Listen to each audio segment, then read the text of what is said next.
And here's the link to our Google Doc. And if anybody wants to reshare this during the course of our call, that Google Doc has all of our meeting notes and slideshows and stuff like that from the past. So, all right. Please go ahead and use the chat to tell us where you are coming from. And if you want to tell us anything about your use of AI. And Catherine, should we go ahead and get started? I think so. Sounds All good, right. Wes. Take it away. All right. Hello, everyone, and welcome to the webinar AI Superprompts and the Anxious Generation for November 17th, 2025. My name is Wes Fryer, and I have the opportunity on a monthly basis to facilitate some webinars for our Media Ed Club for the Media Education Lab. But this session earlier this month in November was well received, and due to my own operator error, was not recorded. And so Renee and I talked and said, well, why don't we offer this again? So for those of you joining us live, please go ahead and let us know where you're from. It looks like we've got Christian from Brazil and Emily from Nashville. We've got Montenegro, Europe, Boston, Sao Paulo. Oh, Mariana, how fantastic you're here. So it's just great to have you all in the room. And this session, oh my goodness, really is one of those aha sessions for me, because knowing that what is being called an AI super prompt exists and then being able to use it and share it is just really a wonderful thing. There's all kinds of things, of course, we can say about AI, and there's all kinds of issues, but I think this is a definite good use case, and I'll be interested to hear your feedback. We're going to specifically focus on using Mike Caulfield's SIFT AI super prompt with Jonathan Haidt's claims from his book, The Anxious Generation. And so here's a little overview of what we're going to do. As you're already doing, please let us know in the chat where you are coming from. Yes, Mariana, we will record the session, so glad that you're here. And as we usually do for our sessions, there'll be a bit of an overview, and then we'll go to breakout rooms and invite everyone to use the tool and play around with it and explore with it. And then we'll come back and share and talk a little bit about what we discover. So if you want to put anything into the chat about your favorite AI tool, are you paying for an AI tool, subscribing to one? I know that I am starting to use Gemini Pro now, which is part of this Google One subscription that our family has because we have so much stuff in Google. But ChatGPT has been my primary tool. We're going to have some announcements, and then I'll give you a little bit of an overview of the claims that Haidt makes in the Anxious Generation, and then a little bit of the SIFT AI super prompt, and then we'll go to our breakout room. So I'll try not to spend too much time on this beginning part, but for those of you, actually, I can ask this in the chat, have you read The Anxious Generation, or have you heard a presentation or a video by Jonathan Haidt? He is a very well-known and recognized speaker and author on the topic of social media and its impact on teens, and makes some pretty strong claims. And I think they make a perfect use case for using a super prompt like this to kind of fact check. So if you want to access our collaborative notes, this is a shortened link that goes to a Google Doc. I put that into the chat, and I will paste it in here again. Feel free to go ahead and actually if you want to, you can add to the document. Is that for the slideshow? Um, the slideshow has this link too. So this is the document, and it's just got all of our slides and descriptions, and in most cases links. We do archive these, and we'll be archiving this one as well. And so feel free. Make sure I've got the sharing set. Yes, you can go ahead during the session, and you can, if you want to add to those notes, feel free to do so. Announcements. So the first one I want to encourage is for you to use this Google form to share where you share. One of the best parts of being a part of the Media Education Lab, and here is the form link that I'll put into the chat. It's being able to connect with others, and in many cases, it's from around the world.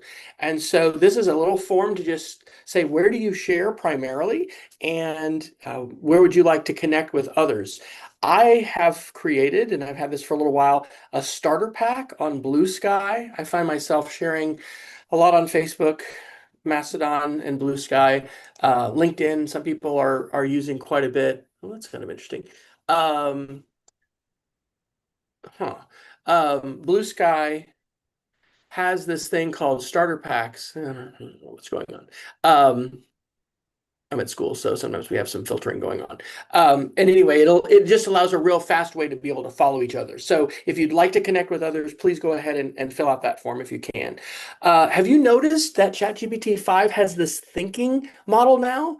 And so if you don't select for, intentionally, and you just have it set at default, it's going to be in auto mode. And so it will decide how long to think, but it has an instant answer and then the thinking answer. And what I would say in relation to our topic today is that results are really different if you don't choose the thinking model. Isn't that kind of funny to think about teaching our students and like asking them, well, what model what will you be in today? Let's just be on instant model and not really think, but no, let's do some thinking. There are big differences in sometimes how many minutes the model will actually work depending on your prompt.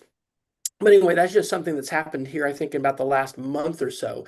And it's so interesting, right, with the design of these large language models and the ways in which they're patterned uh, off of the human brain, and this idea that, hey, if it's not an instant answer, just like we would be, I guess, not to overly anthropomorphize this, because these are not human minds, but these models can actually produce much better results, much deeper results, much more nuanced results that, uh, frankly, can just be amazing when you choose the thinking model. So I would encourage you to choose that. In terms of announcements, we have another webinar coming up today called Media Biotope, and then coming next month on December 2nd, From Disinformation to Empowerment. You can get all of those events by going to Media Education Lab/events.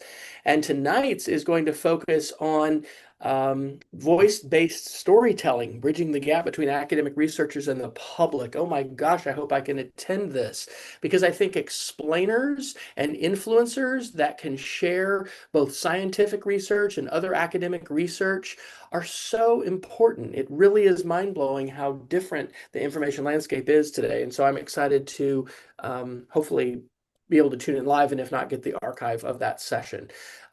This is going to be on December 2nd, From Disinformation to Empowerment in Belgium and Brazil, talking about fact-checking organizations moving beyond debunking to promoting media literacy. And we've got some Brazilians in the house right now today in our webinar, and it is really inspiring and practically helpful to learn more about what folks in other countries and other places are doing to promote media literacy and to try to increase the media literacy capabilities of general citizens, not just those of us in academia or in the classroom.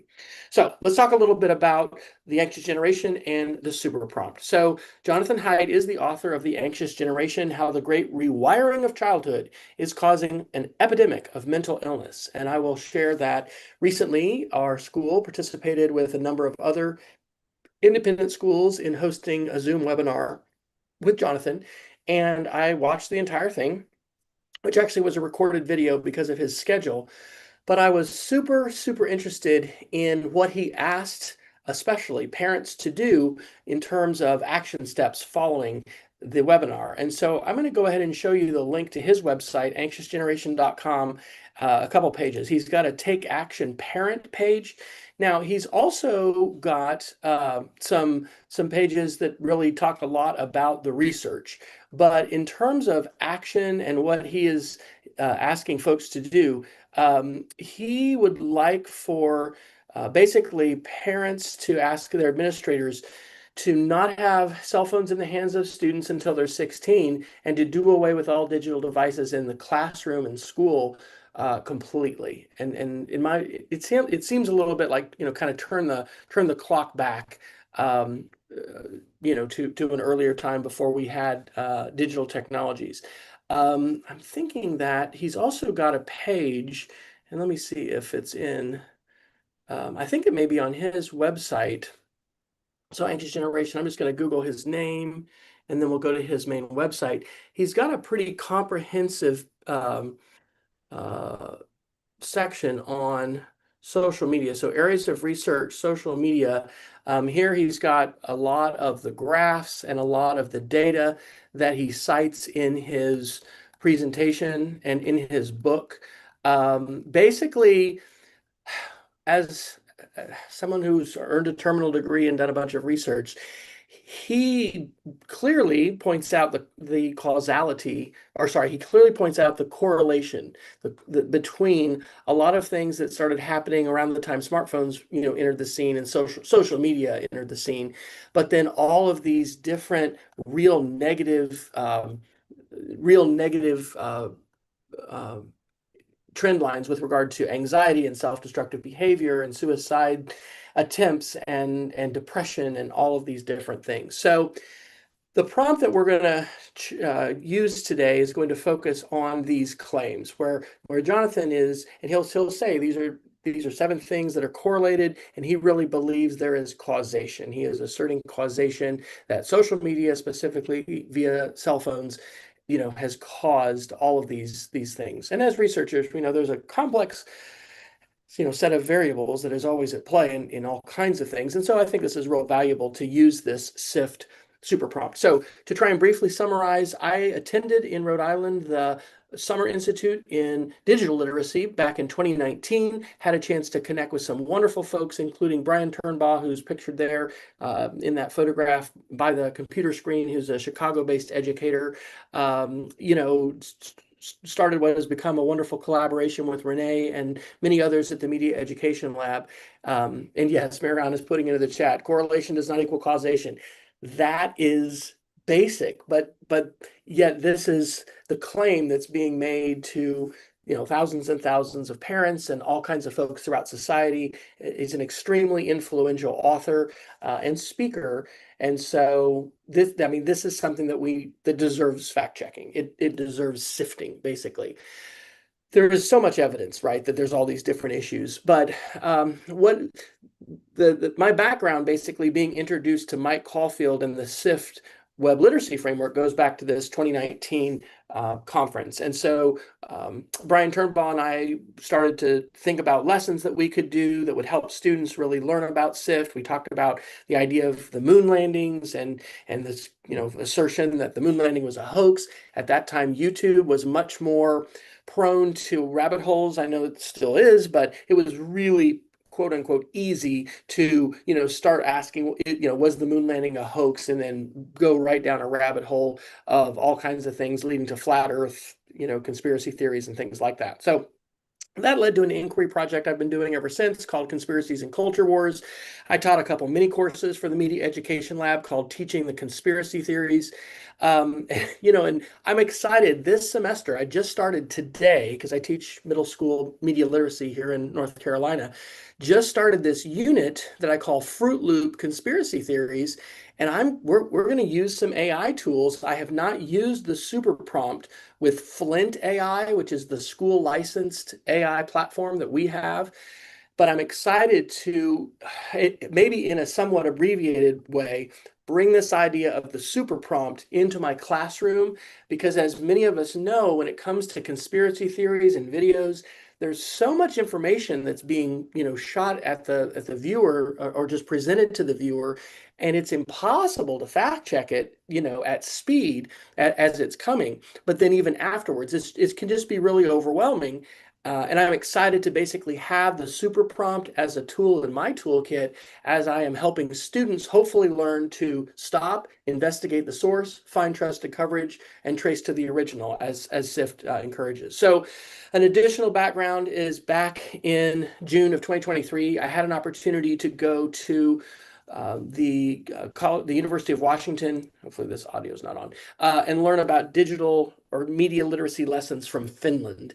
And we got to hear directly from Mike Caulfield, who is the author of the SIFT Web Literacy Framework, and through their Center for an Informed Public, really connect even more with educators and the academics and others, teachers who are doing this kind of work. So on the link for today, we have a variety of different links, and let me just go to that really quick, and I'm going to encourage you to check out the direct link to the toolkit. So here's the events page, and here is today's session on AI super prompts. And so for our media ed sessions, we will have some what we call recommended media. If you had a chance to take a look in advance, that's great. And then there's a lot of optional media. Some of these are the sources, for instance, that Jonathan Haidt references. So he references this youth risk behavior surveillance system and the data that came out of this report as far as trends and things like that. But the link I want to point to you right now, and I'm going to drop this into the chat, is on Mike Caulfield's, it's like a GitHub, it's a Gitea, and it's the toolbox. And so when I click on this, here is quote unquote the super prompt we're going to use. This is a 338 line prompt that we can copy and paste and put into our LLM. He recommends using the latest version of Claude. You can click the little download file and download the file that way. I opened it up in my text editor, BB Edit, that I have, and so I can just copy and paste this. Now, it's also possible to save this as a PDF and import this, or even just import it as text. One of the challenges with different AI models has been the context window and the size of the context window and how many things you can put in there at once. And so anyway, and he's also tested multiple models, but he's basically spent months and months developing this super prompt, and now we can use this super prompt and deploy this. So here's the too long did not read version, all right? An AI super prompt, and this one is about 3,000 words long, I think is an important thing to know about and to play with and to use and to basically, put it through its paces and see what kinds of results. This is not magic. This is not a silver bullet. There's all kinds of issues with AI platforms and hallucination, which is an anthropomorphic term, but the fabrication of facts and results, all these things are issues. But by using a very sophisticated prompt, and then in some cases too, feeding it these specific documents or the specific research or video transcripts or whatever that you want it to analyze, it can really, really be powerful. So that's kind of the quick version. So I encourage everybody to follow Mike Caulfield on Substack. He writes the Substack called The Ends of Argument, and his Substack is just Mike Caulfield at substack.com. I don't know how many of you are using Substack. In fact, if you want to put your Substack into the chat, I find Substack today to be a fantastic news source, and he is updating all the time. Look, 2 hours ago, he just posted more walkthroughs, and this one has to do with chocolate memory, and so many of these are videos, and it really, when folks share like this, and they really are just allowing us to sort of see, what's their work right now, where are their ideas, just be able to come along with them on, their investigations and their academic and professional work. It's fantastic. And so anyway, that's just a strong recommendation to go ahead and follow him. This particular post, which he shared in May, was titled, "Yes, LLMs can be better at search than traditional search." And this is an actual, and I'll put this into the chat. This is a post that you can do.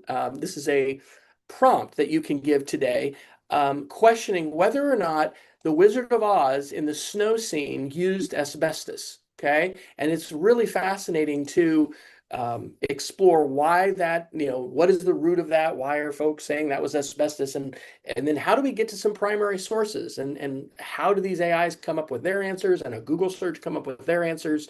It's just an example of a real beneficial prompt. And I think that as media literacy teachers, these kinds of things can be great, not only for us to do, but to share with students and to try and investigate.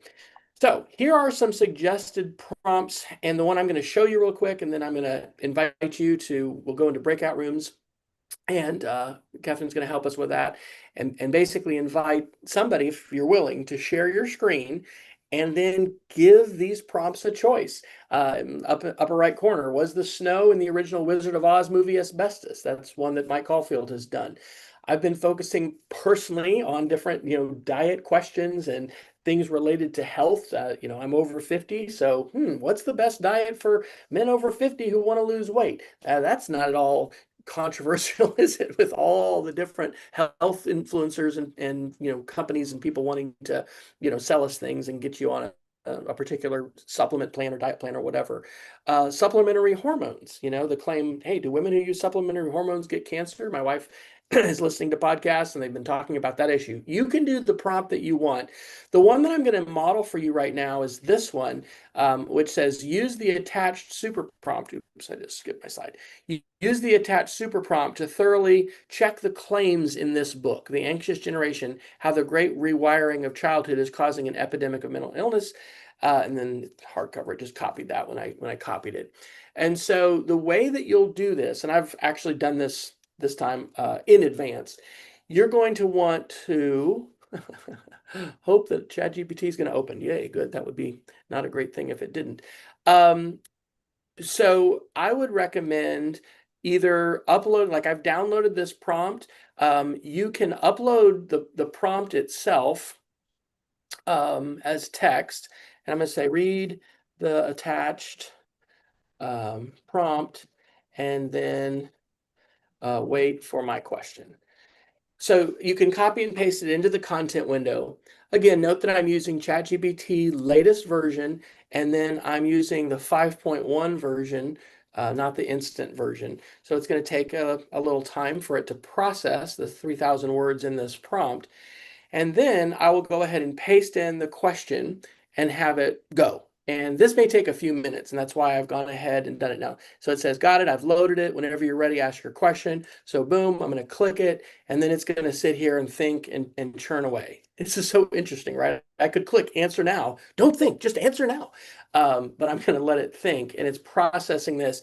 And so it's going to go through a fairly extensive set of steps. So let me show you what those results are. And then you can give these a try as well. Or like I said, feel free to try your own prompts if you want to. So it thought for 3 minutes and 42 seconds when I put this in, and it noted today. One of the things that Mike talks about that's important for these LLMs, especially doing some kind of contemporaneous search and research, is that like establish the day. What day is today? And anyway, he's got some JavaScript and some code in the prompt that establishes that. So it goes ahead and reconstructs the main thesis. That since 2010, a phone-based childhood has contributed to rising anxiety and depression. But the stronger version is it's the primary cause. All right. His assertion is the cell phone and social media are causal effects of youth mental illness, the rewiring of children's brains, and a number of different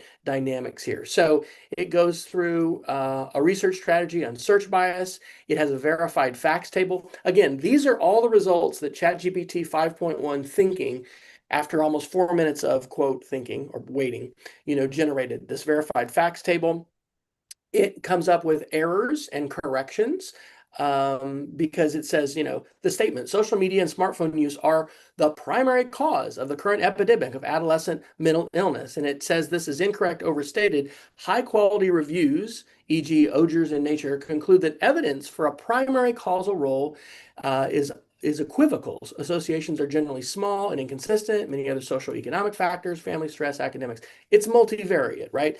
Okay, so anyway, this is the extensive result of the super prompt. So here's a correction summary. It gives me potential leads for things that I could continue to research and look into. It assesses the sources and their usefulness. It goes ahead and provides a revised summary that's corrected and contextualized, gives notes on the information environment, and then tip suggestion. That's the result, okay? I have gone ahead and put this into Claude. Now, I don't pay for Claude Pro, and so anyway, the results here are similar, and because this is what the super prompt specifically ask for these kinds of tables, these kinds of evaluations, these kinds of ratings using this kind of a framework. And then lastly, I did this in Gemini.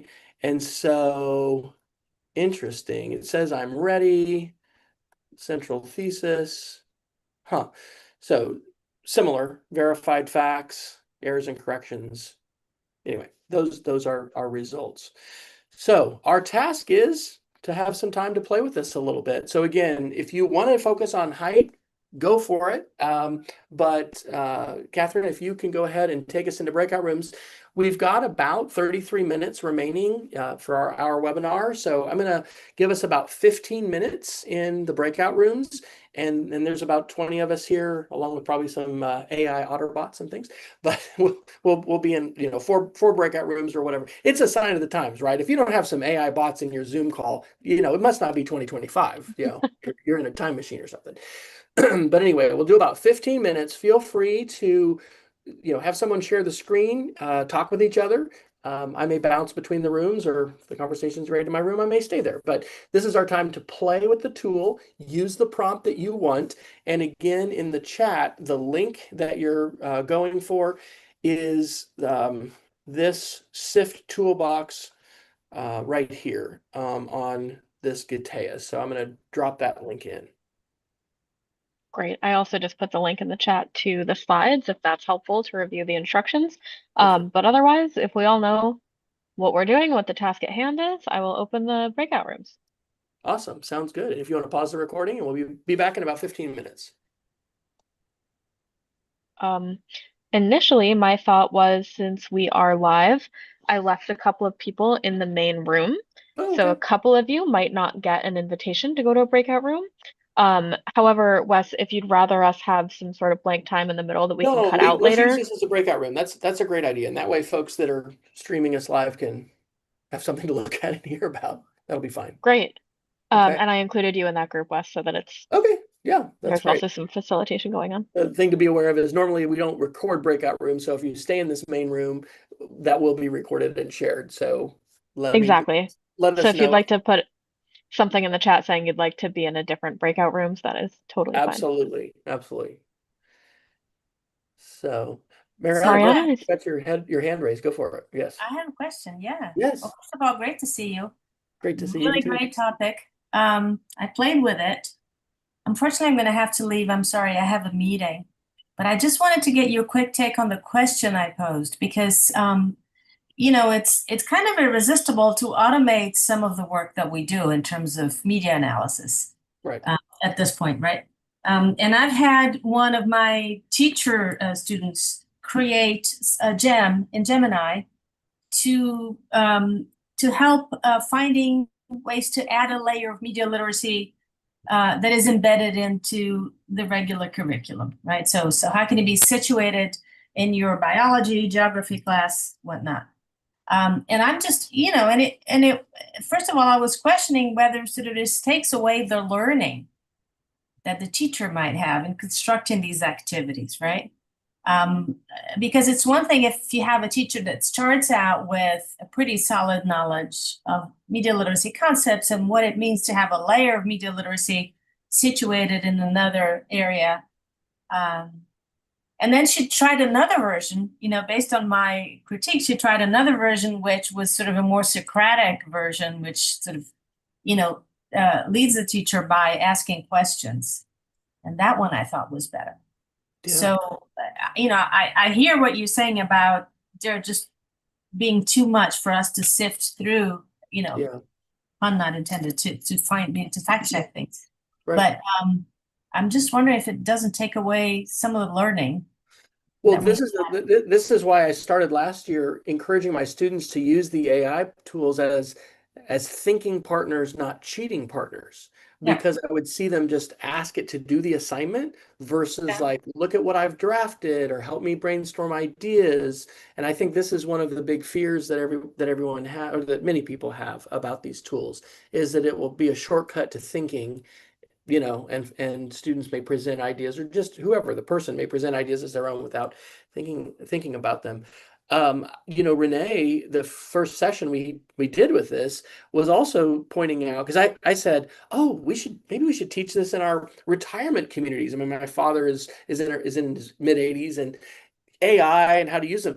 But Renee was cautious, like, these look so authoritative. Maybe we risk people just looking at this going, oh, here's the truth, right? Yep. And yes, we absolutely risk all kinds of things using these tools. And that's why I tried to preface this by saying, LLMs hallucinate. They will make stuff up. They need to be fact checked. So I think that this is very fraught with all kinds of risks. But I think that, well, my view is as an educator interested in literacy and communication, I need to be using these tools and playing with these tools to be able to be informed as I try to help my students, develop competency for today and tomorrow, basically. Yeah, and the flip side of this is that, of course, Mike Caulfield is being very careful in the construction of this because the Yes. tables and so on, they do add a layer of transparency about the process. Yes. Oh, Very interesting absolutely. and educational. Yes. Yes. So, but there's both sides.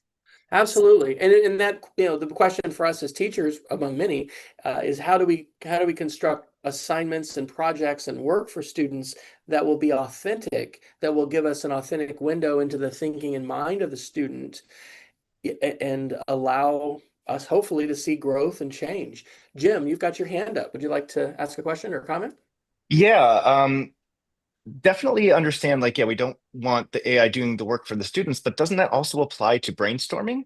You know what I mean? Like It that can. It sure is could. that's Yeah. that's something we need to learn. That when I was in Oh, school, definitely. like being able to brainstorm, so then having this thing that Yeah. does it for me, I think Yeah. again is just like Yeah. you're reducing critical thinking in students. I don't know if you've played much with Conmigo, which is Khan Academy, Sal Khan's AI. I paid for it for a few months when it first came out, and we use, I said, this Flint AI. No, no paid promotion here, whatever. It's just this is the tool that my school licenses and we use. They're both set up with guardrails to try to make them more Socrative and more like a tutor, to not just give the answer, but it really there's actually a slider on the activity that you create as a teacher where you can say how helpful do you want it to be or not. I mean, I was on a trip recently with some high school students who told me that they're not writing anything at home anymore. All their teachers are saying, do this writing in class. They're saying it's so much, these particular students were saying it's so much easier because we're just writing short things. It's all in class. And the implication is, that the teachers aren't trusting that they're doing the work themselves. And so some classrooms are responding in that way to say, let's just, let's handwrite everything and let's not use the tools. So I do think that we need brainstorming skills, and we need all of these skills. But I am seeing certainly some benefit to having a more powerful tool in my fact-checking belt. Some people have also said these tools are not ready for students, right? And so it's sort of like a smartphone. We just hand in many cases, parents will just hand the full-blown phone, maybe even without any restrictions on it. Here you go. Wait a second. How old's that child? Wait, they're 10, they're 11. So it's a wild west, and these tools are far from being well vetted, and this idea of what's ready for the classroom, what's ready for students, there's wide disagreement on that. So doesn't that, I mean, to me, that would preclude us from using these tools if they haven't been vetted, if they haven't been Sure. Yeah. Yeah. I checked, like mean, why are we putting them in the classroom? well, one answer to that is that students are using them now. I'm thinking that this year may be the most difficult year to ever teach, because we've had this march of educational technology and information access, for my whole life, but we've never had AI overviews coming up for Google results, and the types of tools at our fingertips, and many of our students, not all of them, but many of our students are using these tools. My friend Kevin Honeycutt used to say a lot that with social media, one of the reasons we need to use these tools are, kids are on the quote playground without adult supervision, and they need the adults around. So because these are being used in the environment, I would say and this depends on your grade level and your content area and your context. For where I am today, teaching media literacy at a secondary level, I feel really that using these tools and helping students navigate these tools is an important part of what I need to do. But like I have not had this year, and we're almost done with the first semester. I've only had one or two lessons where we've used an AI tool explicitly, in the lesson. It's not the centerpiece of what we're doing, but I mean, so that's my answer. What do you think? Well, I'm also reading studies where, for research papers, somebody will use AI, it'll make something up, they'll use that information, then it goes into a published research paper, and then it's being used in the future by AI as an actual source when it's 100%. wrong. 100%. So again, it's just regurgitating on top of itself. There's a lot of errors. Oh So it yeah. just makes me really nervous. Like, my son is 8, but if this stuff was in his classroom, I would have him opt out. I would encourage other parents to have them opt out. This is just not ready. It's too powerful of a tool. Yeah. You know what I mean? Because, like, listen, I Yeah. am not anti-tech. I love technology, but you have to like there are think about like I'm a video editor. So going from cutting film to using digital editing, right? That's some people would say that that's a problem. But you have something that is so powerful that can just like do whatever you want, whether it's make an entire video, whether it's write an entire paper, whether Yeah. it's create an entire song, that it's like Sure. unless we are super careful with this stuff and vetting it properly, to Yeah. put it Yeah. in the hands of children is to me very dangerous. To be clear, I mean, we don't allow and have students just use commercial AI platforms in school. Like we're not, in my particular context, we have a extensive AI policy, and Flint AI is the platform that we're using, and it tracks everything the students do, and we can have these conversations. And so we're not just like free for all, hey kids, let's just all use AI today to do our work. I don't know if you're familiar with the Civics of Technology group. We've mentioned them before in the webinar, but their conference they had this summer was very much on the page that you're talking about today with the keynote speakers they had. I mean, and it was really advocating a opt out of AI, that it's in their the perspective of some of the participants and presenters was that AI use for multiple reasons, from a resource consumption standpoint to validity and truth and all, it's not ready for prime time. We should be opting out entirely of using it. An example of how I've used it this year, which I think was helpful, is I teach a web design class, and my students create 30-second advertisements, audio advertisements, about either a real product or a fictitious product. And so I had them come up with an idea with a partner.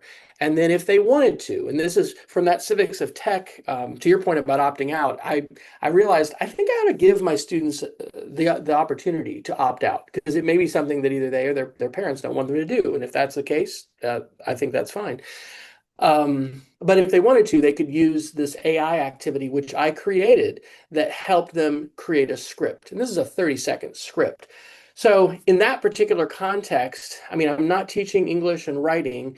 I'm teaching web design and I'm teaching podcasting. We're talking about the media literacy aspects of all this. It did allow my students to go from idea to script much quicker. And they were working on the skills, which I was really wanting to teach, which is, rather than Audacity, we were using a web-based platform called Wavacity. But, they were recording, they were looking at waveforms, they were, putting together different clips. We were finding bumpers and, sound effects and things like that. And so if we hadn't used the tool, they might have needed a day or two of class to be able to get their script together. So that was an example of where I think that helped us move to a script and be able to do that faster. But I think your position is very valid, and it's something that we need to be thinking about. But it's, to me, it's just not binary, like AI, yes or no. Like, how are you using it, and are you setting up an activity? And to me, it's so important to be able to have conversations about it and to have some visibility into how they're using Yeah, no, definitely conversations are important, but I would also come back and say like, okay, well, taking an extra day or two to write a script. I mean, when I was younger,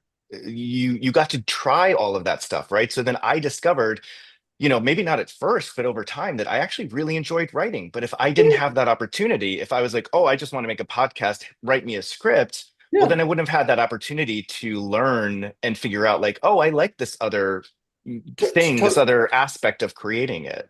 Totally. Yeah. I mean, I have 56 sessions with my kids that are 50 minutes each, and I have to decide how to allocate that. And this is a challenge of designing lessons is how do we want to use this class time? What do I want you to, be creating here? And in some cases, do I want to kind of jumpstart you a little bit with a template? It's like we do our oral history projects. I kind of give them a worksheet, a template that they can start filling in their questions with. I don't just have them open a blank Google Doc, but no, it's totally valuable.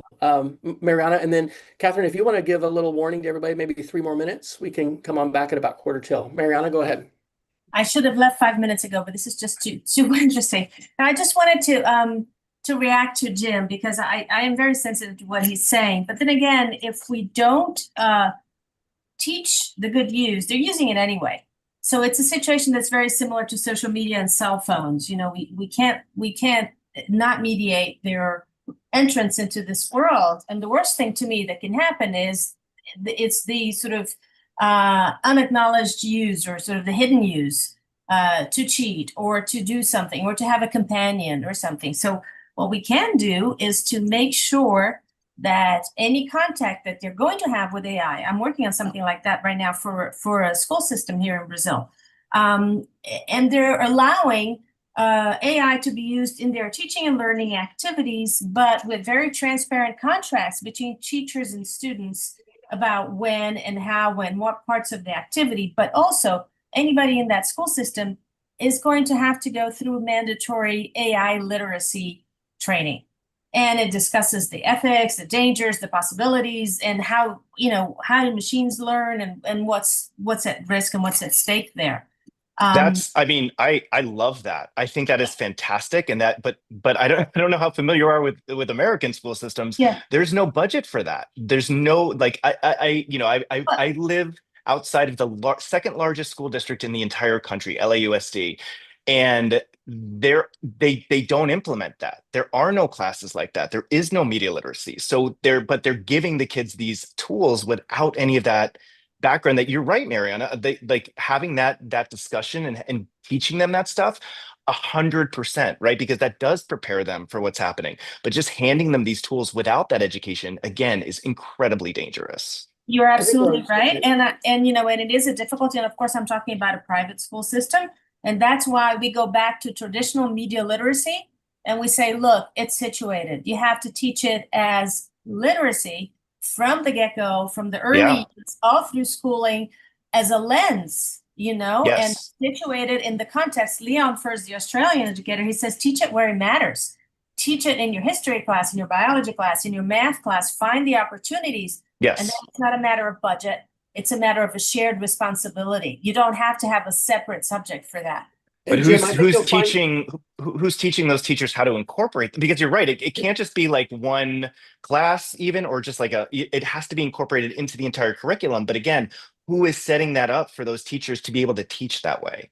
Jim, I think you'll find a lot of folks in this community resonating with your perspective and really wanting these conversations to be mainstreamed throughout education, right? Because many of us believe that literacy is a big thing that we are trying to learn and teach. And so whether you happen to be a history teacher or an English teacher or a web design teacher, these are conversations that we all need. And that's why we're here. This community exists for many reasons, but one of them is to encourage and empower and support teachers around the world to do exactly what you're saying. And there are budget constraints and all of this, but I mean, one of the things I've been so encouraged by in this community is the English teachers, right? And the ways in which, through NCTM and different organizations are really trying to look at multimedia texts and look at analyzing not just the essay and the novel, but moving beyond. So thank you all for joining us. I hope you had a good discussion in your breakout. And the good news is we've got about 14 minutes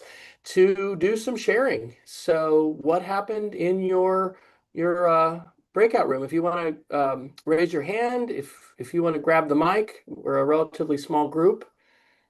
But go ahead, Daniela. Hello, how are you? Hello, it's wonderful to see you.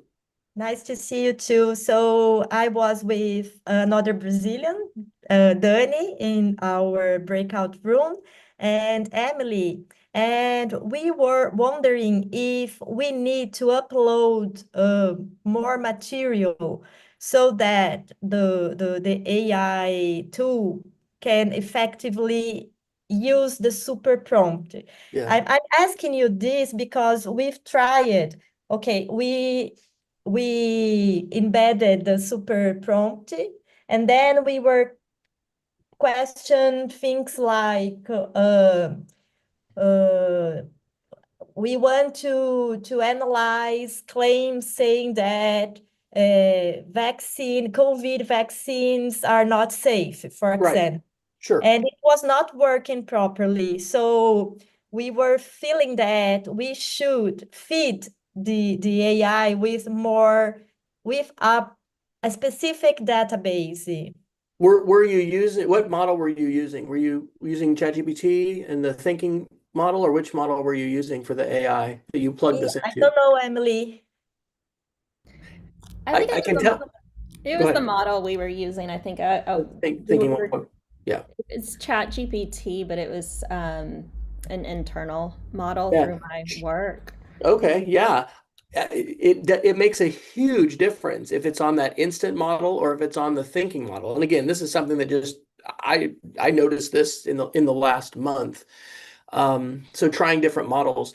To your point, Daniela, I mean, one of my favorite tools is now Notebook LM. Notebook Mhm. LM, I've been using it for over a year. We did a session on it. I think it was one of our first sessions back in October of whatever, a year or so ago when I started facilitating these. But it makes you build a library of the Yeah. documents, of the research. And so you're saying, take these documents, and then I want you to make an audio summary, or I want you to answer this question. Now, let me point out copyright comes into this, which is very important because we have different licensed uses of materials. My friend Miguel Gulen, who writes for the Texas Computer Education Agency, wrote a TechNotes article about this recently, as far as being aware, that uploading things to LLMs, could violate licensing and terms of service and things like that. So here's how I'll couch that. Let's say you're using an open text that is out of copyright and you're able to upload that entire work. I have definitely found remarkable results when I provide a full text. And sometimes I do this with a video transcript too, right? There's good transcription tools to be able to grab and sometimes it's a generated transcript. But when you give it those materials, you can have better results.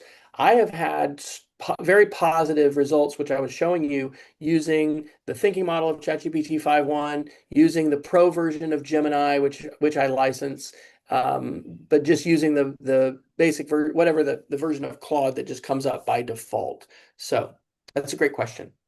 Are you thinking that, were you all only within ChatGPT for your experiments? Yes, we didn't have time to test Oh, other. that's okay. That's okay. Did anybody test another model besides ChatGPT, or anybody else want to kind of share what happened in your room or what you talked about? Because we ended up here in this main room, we sort of ended up, we can have a little review of kind of what we talked about. Be bold and courageous. Grab the microphone. Yes, go ahead, Danny. Yes, I am sorry. I don't know if you talk about this before, but does this prompt work in the free version of the ChatGPT? Because I have the impression that we tried before and then it didn't work either downloading or copy and pasting. So Mike Caulfield, when he's written this up, he explicitly says, don't use it in free versions, use it in pro versions. And he says the Claude pro version is the best.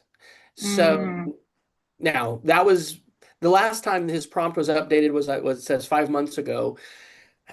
These models are always changing. And so, they've come out with 5.1 thinking. I have found them to be I have found the Claude result to be comparable to the ChatGPT 5.1 result.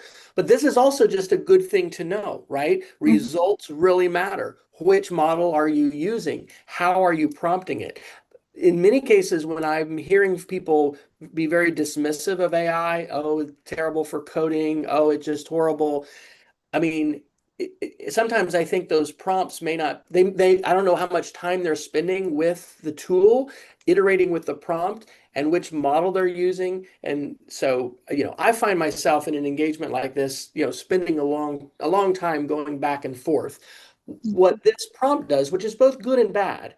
I mean, on the good side, it really does. If you read the prompt itself, it does give us a lot of insight into what a professional fact checker like Mike Caulfield does. How does he look at primary sources? How do you, sort of prioritize different voices? And so that's good. But on the other hand, boy, it's a huge shortcut. Be, and so there's a trade-off there that, you're not necessarily, you can just plug the prompt in without reading the prompt and really have no idea what you're asking. And there is definite value in prompting it yourself. But I mean, this is part of the challenge. Google did this with their search, right? I don't know if you're old, how many are old enough to remember Yahoo search, right? This category search, right? Or the Alta Vista search engine, but with Google is just the omnibar, that's it. You're like, wow, that's not very nuanced, but it was to be very approachable and anybody can type whatever they want. And I think that's what many of these designers of the chatbots are trying to do as well, is make it very approachable. But yet that probably means a lot of folks are not going to be very nuanced in their queries, in their prompting. And so that's where the super prompt kind of goes to the opposite extreme. Here's this really sophisticated fact-checking prompt, Yeah. which you may not, and I might not either, fully understand all the nuance of. Yeah, so but it definitely matters what tool you're using. Let's get some other comments and questions from others in different rooms. We got about 7 or 8 minutes left. Please grab the mic. Be bold. And by the way, Danny, where are you coming from? I know Danielle's. I assume Danielle, you're in Brazil today. Are you in Sao Paulo? Yes. Yeah. Danny, where are you from? Yeah, I'm from Brazil You are as too. well. Oh, wonderful. Yeah, but I live in San Francisco, California, but right now I'm in Brazil. So awesome. Isn't it? yeah, This is awesome. it was a coincidence. Yes. Let's hear from some others. Yes, go ahead. Hi, Nancy Singh. We were in the fourth group, and I'm the one who was struggling with. I think I'm having the same problem as the first person did. First of all, I didn't have the ChatGPT tool, quickly accessible to me. I had to go sign in and stuff like that because I normally use Gemini as well. So I tried to then, I got the whole text of the prompt in. Right. I put that in, and then it was looking for what I was talking about. So we had to go find something. I went to Ethan Malick's One Useful Thing newsletter and his most recent analysis of all the tools, which was before 5.0 was, or 5.1 was announced by ChatGPT. I just got to that and I just pasted it in, and that seemed to generate parts of usage to using the prompt, but it gave me a list of things that it could not do.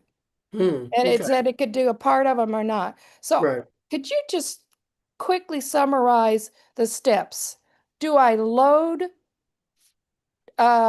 ChatGPT first? Log into ChatGPT and First. preferably the Second, I go find something, a URL or whatever. What were the things I get the could go prompt. look Yeah, for to get paste the in? prompt next. So that's Enter a the great prompt question. next. Get the prompt next. So you're either pasting or uploading the prompt, then you're going to provide your question. And because what you're doing with the prompt is you're preloading the framework to say, this is how I want you to analyze what I'm about to tell you or ask you. So you load the prompt, copying and pasting from Or the put it in a website. PDF and Put it upload in it as a PDF or file. Got text. it? Yep, upload it, then put it in your prompt, and it should. And there are additional queries that are programmed into the prompt that you can ask it, like read the room and some other things. I have some links, I think, in the resources of watching Mike Caulfield present about this and demonstrate this. And so, and of course, he's the best person to be able to talk about it because he's designed it. But that would be the process. Load the Okay. prompt. 1, That's the 2, 3. framework. I think I Yep. got And it. it's kind of like software. It's kind of like software. You're sort of loading the program that you want the LLM to run, and then you're going to give it the question that you want it to analyze. So Emily's saying in the chat she was able to get it working with the free version of Claude. That's good. I'm going to go ahead and share my screen again, and we'll going to need to wrap up, but we'll see if we got a few other things that folks want to share. This is a link from Tom's guide a few weeks ago, October 21st, called 7 Prompts I Use for Every AI Chatbot, and they work for almost everything. Again, being able to have tools for prompting is really useful. Sometimes I'll just start a new conversation, but evidently you can just say, "Hey, forget everything. Let me start over. Explain it like you're me. Argue with me," asking the chatbot to do that. Detect my bias. When I've written something or I've been putting in information. Describe the picture you can't see. Give me 3 versions. He was saying, give me a safe version, a bold version, and a weird version. Show your work. Tell me where you're getting this information, these resources.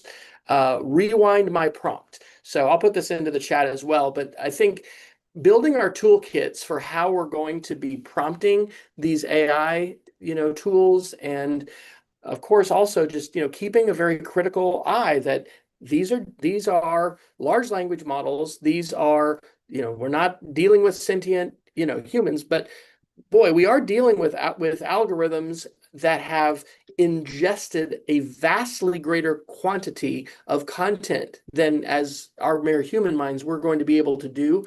And so I personally think in some ways they've exceeded human capacity. I'm not going to be ingesting all of Wikipedia or, it's just crazy to think about how much they have that they've been able to ingest. But anybody want to share something else from your chat room, another question? And maybe we should actually kind of summarize. Is Jim still here? Jim, do you want to kind of summarize just what we were talking about in the main room as we had the breakout time? How would you summarize our conversation?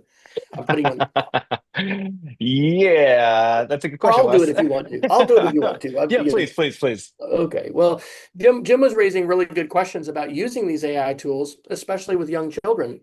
He has an 8-year-old, and the fact that, it's great to brainstorm yourself. It's great to write a script yourself, being able to shortcut some of these procedures, maybe creating shortcuts for the learning. And one of the things I said that I've heard, certainly from the Civics of Technology group, which is another media literacy organization, their summer conference was, we should give maybe kids an opportunity to opt out. Do you have to use the AI tool?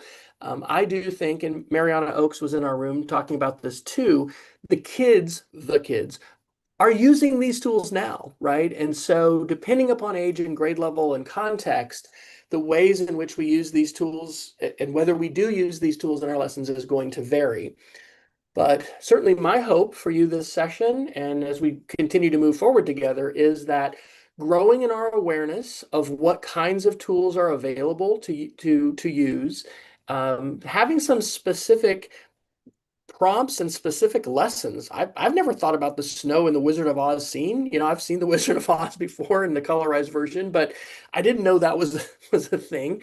But being able to have some different prompts to investigate, and I guess maybe I'll kind of conclude with this. I did speech and debate for 4 years in college, and we have 3 children, and 2 of our children did competitive debate in high school, and one of them a little bit in college. But I mean, I was so amazed, but also inspired by the fact that, and this was just a few years ago, I mean, these kids would hand each other flash drives with all their evidence and with their laptops. I mean, we had to work really hard to get evidence on, pieces of paper and cards. But the thing is, what could you do with it? Could you use an argument? Could you hear in cross-examination somebody question, your contention or your point? And could you use the information and demonstrate your ability to understand and to respond? And I just always emerge from, helping judge and whatever at these tournaments with a lot of encouraged hope for the future for these kids who were dealing with a wealth of information and issues and complex things, but they were navigating it and using the information, and they were they were demonstrating their ability to understand and communicate. And so I think there's so many challenges that we face in the classroom today with assessment, with the ways that these tools can shortcut thinking and shortcut work, but there's also great opportunity. So I think we need to cut it short there. So thank you all so much. I want to encourage you to continue to stay connected with the Media Education Lab and join us. Normally, we're doing Media Ed webinars the first Monday of each month, and that's at noon Eastern Time, and whatever that happens to be in your time zone. Thanks to Catherine for being our facilitator today. I think this was a live stream.